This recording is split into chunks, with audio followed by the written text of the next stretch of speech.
అవతల వాడిని చంపడానికి ప్రయత్నం చేసినప్పుడు వేస్తారు. అటు గిల్లంగానేనో లేకపోతే ఐ అంటేనో 307 వేయరు. దానికి వేరే సెక్షన్స్ ఉన్నాయి. 307 వేస్తే బెయిల్ రాదు కాబట్టి అందువల్ల 307 వేయండి, లోపల తోసేయండి. రెడ్ బుక్ లోకేష్ గారు చెప్తాడు, పోలీస్ యంత్రాంగం పనిచేస్తుంది. అలాంటి పోలీసులు మాత్రమే కీలకమైన పదవుల్లో ఉంటారు.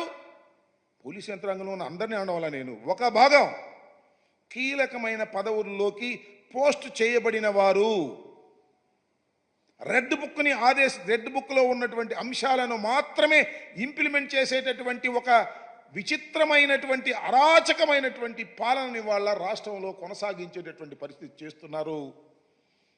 ఇది మానవ సమాజానికి మంచిది కాదు, ఈ రాష్ట్ర ప్రజలకు అంతకంటే మంచిది కాదు అనేటువంటి విషయాన్ని ఈ సందర్భంగా నేను చెప్పదలుచుకున్నా. ఒక విచిత్రమైన కేసు క్రైమ్ రిజిస్టర్ చేశారు. దానిలో హైయెస్ట్ సెక్షన్ 307. చాలా చిత్రమైన కేసు. ఈ కేసులో ముద్దాయిలు ఎవరంటే సాక్షాత్తు మాజీ ముఖ్యమంత్రి జగన్మోహన్ రెడ్డి గారు, 2 IPS ఆఫీసర్సు, ప్రభుత్వంలో పనిచేసిన వాళ్ళు.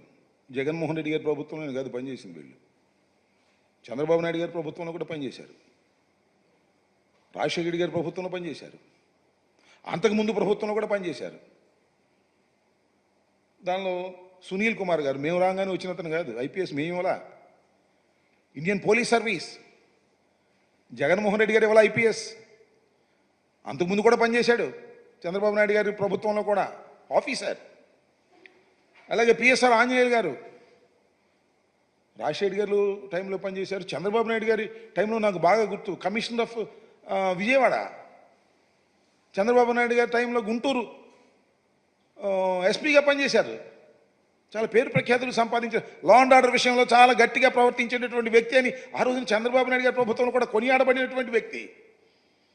దాంతోపాటు మరొక పోలీస్ ఆఫీసర్, దాంతోపాటు మన Guntur medical GGH superintendent, superintendent ఇప్పుడు రిటైర్డ్ అయ్యారు, ప్రభావతి గారు. వీళ్ళ 5గురిని పెట్టి 307 అండ్ అదర్ సెక్షన్స్ వేసి కేసు బుక్ చేశారు. ఏమిటి దీని కేసుకు గల కారణాలు ఏంటి, ఎందుకు బుక్ చేశారు? నేను చాలా స్పష్టంగా చెప్తున్నా. ఇది చంద్రబాబు నాయుడు గారు, లోకేష్ గారు అని పేరేంటి, రాజు గారు, RRR ముగ్గురు కలిసి కుట్ర చేసి జగన్మోహన్ రెడ్డి గారిని ఇబ్బంది పెట్టాలి, జగన్మోహన్ రెడ్డి గారి మీద కూడా 307 కేసు వేసి ఒక వికృతమైన ఆనందాన్ని పొందాలి అనేటువంటి కుట్రతో ఈ కేసుని మొన్న 11వ తారీఖున రిజిస్టర్ చేశారు. ఎప్పుడు క్రైమ్ జరిగింది? అకార్డింగ్ టు దెమ్ 2001లో. మీ అందరికీ గుర్తుండే ఉంటుంది, బహుశా మర్చిపోయి ఉండొచ్చు కొంతమంది కాలానుగుణంగా. ఈ RRR రాజు గారు పూర్వం మా పార్టీనే, వైసీపీ పార్లమెంటు సభ్యులు నరసరావుపేటకి, నరసాపూర్కి ఫ్యాను గుర్తు మీద గెలిచాడు. జగన్మోహన్ రెడ్డి గారే బీఫామ్ ఇచ్చారు. గెలిచిన తర్వాత మాతో విభేదించాడు. చంద్రబాబు నాయుడు గారి చెంతకు చేరాడు. ఆయన డైరెక్షన్లో హైదరాబాద్లో కూర్చుంటాడు, ఢిల్లీలో కూర్చుంటాడు, ఒక ఛానల్ని హైర్ చేసుకున్నాడు. రోజు జగన్మోహన్ రెడ్డి గారిని తిట్టడం, దూషించటం, వైసీపీ నాయకులు దూషించటం. ఏ స్థాయిలో దూషించాలంటే వాడు వీడు వెధవ సన్నాసి ఈ రకంగా రోజు రెచ్చగొట్టే కార్యక్రమాలే. ఇప్పుడు దాకా కాముగా ఉన్నాడు. గవర్నమెంట్ వచ్చింది, జగన్మోహన్ రెడ్డి గారు ముఖ్యమంత్రిగా దిగిపోయారు, చంద్రబాబు నాయుడు గారు ముఖ్యమంత్రిగా అయ్యారు. మళ్ళా ఈయన ఉండి శాసనసభ్యుడిగా తెలుగుదేశం పార్టీని గెలిచాడు. కక్ష సాధింపు. ఏం చేయాలి ఇప్పుడు? జగన్మోహన్ రెడ్డి గారిని ఏదో ఒక విధంగా కేసులో ఇరికించి ఆయన మీద కక్ష సాధింపు చర్యలు చేయాలనేటువంటి ఉద్దేశంతో పోయిన మాసం 11వ తారీఖున పంపించాడు ఒక మెయిల్. ఇవాళ నేను చూశాను, ఆయన మళ్ళా మాట్లాడుతున్నాడు. నిన్న సుధాకర్ రెడ్డి గారు ఇక్కడే ప్రెస్ మీట్ పెట్టి చెప్పారు, 11వ తారీఖున కంప్లైంట్ ఇచ్చి మెయిల్లో గుంటూరు ఎస్పీకి పంపిస్తే 10వ తారీఖునే లీగల్ ఒపీనియన్కి పంపించినట్టు రాసుకున్నారు. ఫ్యాబ్రికేటెడ్. ఆయన 11వ తారీఖు మెయిల్లో పంపించాడు. 10వ తారీఖునే వీళ్ళు రిఫర్ చేశారు. ఏంటిది అంటే ఒక ప్లాట్, ఒక ప్రీ ప్లాన్డ్గా చంద్రబాబు నాయుడు గారు లోకేష్ గారు చెప్పడం, ముందే పంపించడం, టకటక పంపించేటటువంటి కార్యక్రమం చేయటం. నేను 11వ తారీఖు, నేను 10వ తారీఖుని పంపించాను, పొరపాటున 11వ తారీఖు అని మా అసిస్టెంట్ దాని మీద నెంబర్ వేశాడు అని ఇందాక ఎక్కడో ప్రెస్ మీట్లో చెప్తున్నాడు. మెయిల్లో ఉంటుంది కదా ఎప్పుడు రిసీవ్ అయింది, 11వ తారీఖునే రిసీవ్ అయినట్టుగా మెయిల్లో చాలా స్పష్టంగా ఉంటుంది. ఏమైనా జామ్ అయిపోయిందా? 10వ తారీఖుని పంపిస్తే నువ్వు మెయిల్ దొరికిపోయావు. నువ్వు దొరకడం కాదు బాబు, పోలీస్ ఆఫీసర్లు కూడా దొరికిపోయారు.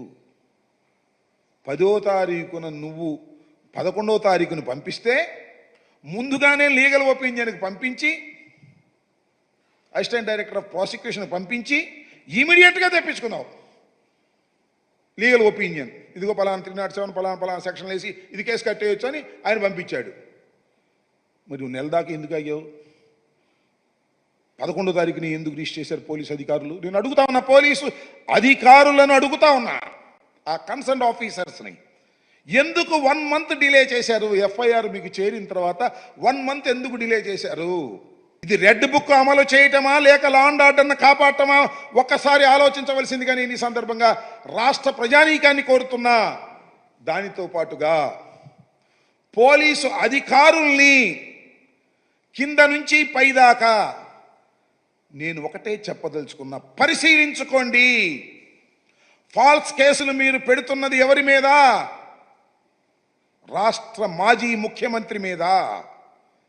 అంతేకాదు 2 ఐపీఎస్ ఆఫీసర్ల మీద, మీలాగా ఐపీఎస్ చదువుకొని మెరిట్లో వచ్చినటువంటి వ్యక్తుల మీద, ఒక డాక్టర్ మీద, మహిళా డాక్టర్ మీద మీరు కేసులు పెడుతున్నారు. ఎవరి ప్రోద్బలం? న్యాయం అయితే పెట్టండి, తప్పలేదు. If it is genuine, you have to register the case against anybody, no problem at all. Political ప్రెషర్కు మీరు లోనై కేసులు పెడితే అయిపోదప్పుడే కథ. చాలా కథ ఉంటుంది. కాలం గిర్రెని తిరిగి వస్తుంది. 5 సంవత్సరాల్లో నెల 15 రోజులు అయిపోయింది. మళ్ళీ కాలం గిర్రెని తిరిగి వచ్చేటటువంటి పరిస్థితి ఉంటుందనే విషయాన్ని మర్చిపోతున్నారు. గుర్తుపెట్టుకోమని మనం చేస్తున్న ఫాల్స్ కేస్